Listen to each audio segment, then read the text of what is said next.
La Genèse, chapitre 7. L'Éternel dit à Noé, « Entre dans l'arche, toi et toute ta maison, car je t'ai vu juste devant moi parmi cette génération.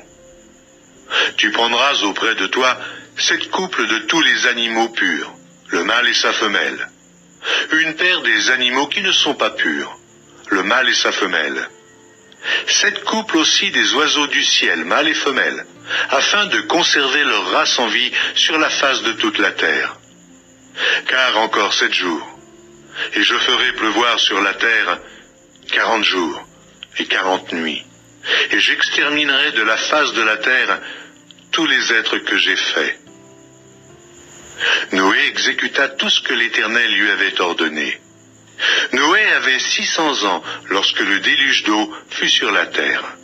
Et Noé entra dans l'arche avec ses fils, sa femme et les femmes de ses fils pour échapper aux eaux du déluge. D'entre les animaux purs et les animaux qui ne sont pas purs, les oiseaux et tout ce qui se meut sur la terre, il entra dans l'arche auprès de Noé 2 à 2, un mâle et une femelle, comme Dieu l'avait ordonné à Noé. 7 jours après, les eaux du déluge furent sur la terre. L'an 600 de la vie de Noé, le second mois, le 17e jour du mois, en ce jour-là, toutes les sources du grand abîme jaillirent, et les écluses des cieux s'ouvrirent. La pluie tomba sur la terre 40 jours et 40 nuits. Ce même jour entrèrent dans l'arche Noé, Sem, Cham et Japheth, fils de Noé, la femme de Noé et les 3 femmes de ses fils avec eux. Eux et tous les animaux selon leur espèce, tout le bétail selon son espèce, tous les reptiles qui rampent sur la terre selon leur espèce, tous les oiseaux selon leur espèce, tous les petits oiseaux, tout ce qui a des ailes. Ils entrèrent dans l'arche auprès de Noé 2 à 2, de toute chair ayant souffle de vie.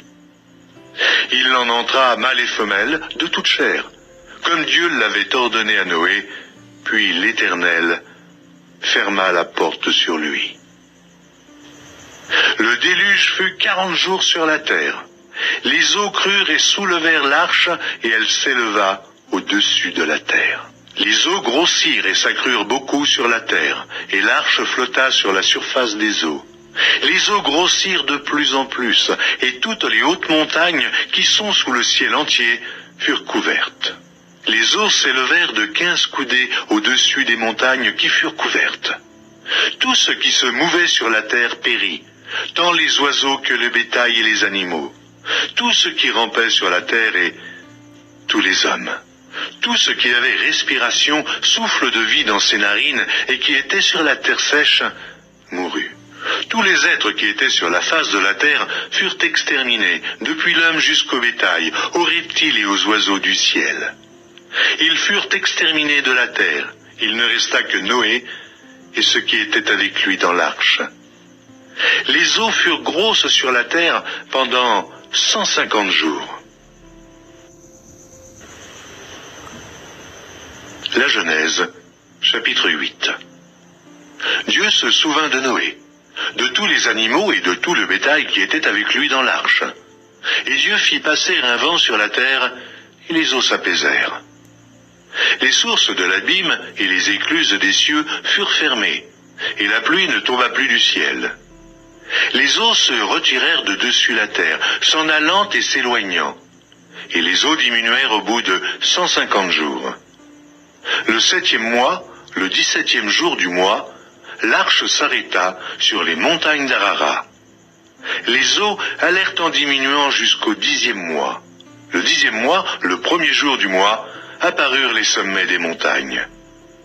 Au bout de 40 jours, Noé ouvrit la fenêtre qu'il avait faite à l'arche.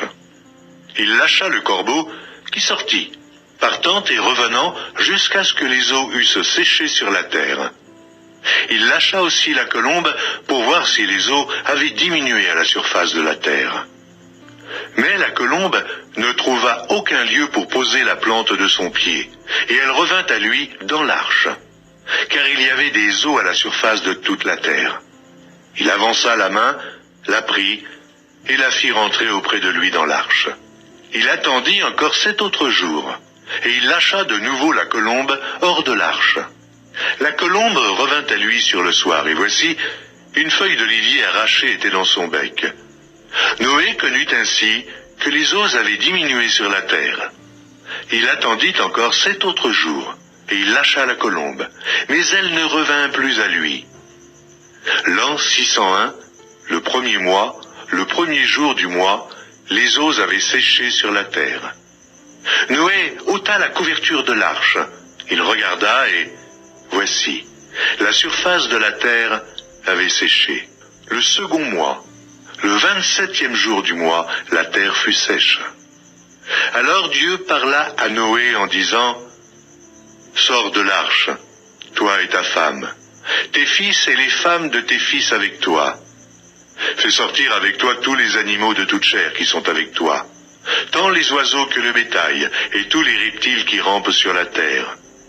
Qu'ils se répandent sur la terre, qu'ils soient féconds, et multiplient sur la terre. » Et Noé sortit, avec ses fils, sa femme, et les femmes de ses fils. Tous les animaux, tous les reptiles, tous les oiseaux, tout ce qui se meut sur la terre selon leur espèce, sortirent de l'arche. Noé bâtit un autel à l'Éternel, toutes les bêtes pures et de tous les oiseaux purs, et il offrit des holocaustes sur l'autel.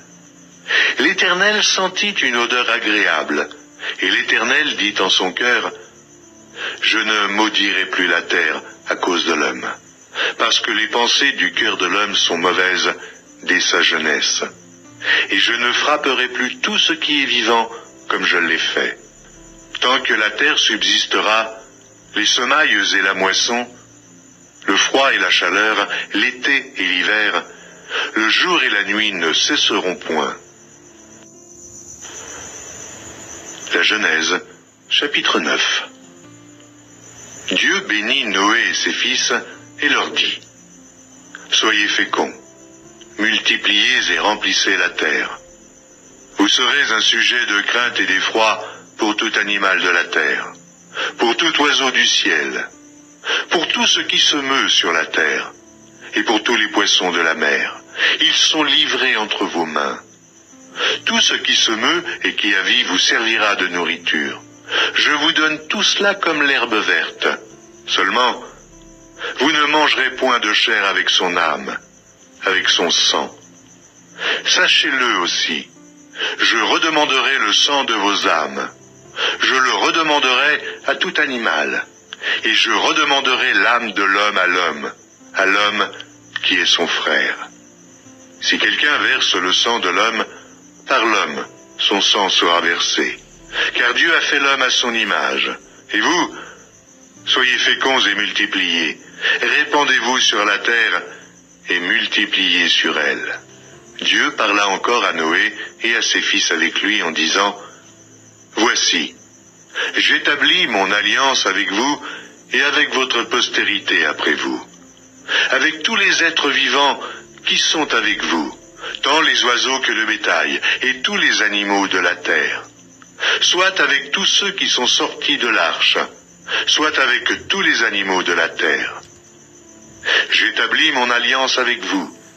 Aucune chair ne sera plus exterminée par les eaux du déluge, et il n'y aura plus de déluge pour détruire la terre. » Et Dieu dit, « C'est ici le signe de l'alliance que j'établis entre moi et vous, et tous les êtres vivants qui sont avec vous, pour les générations à toujours.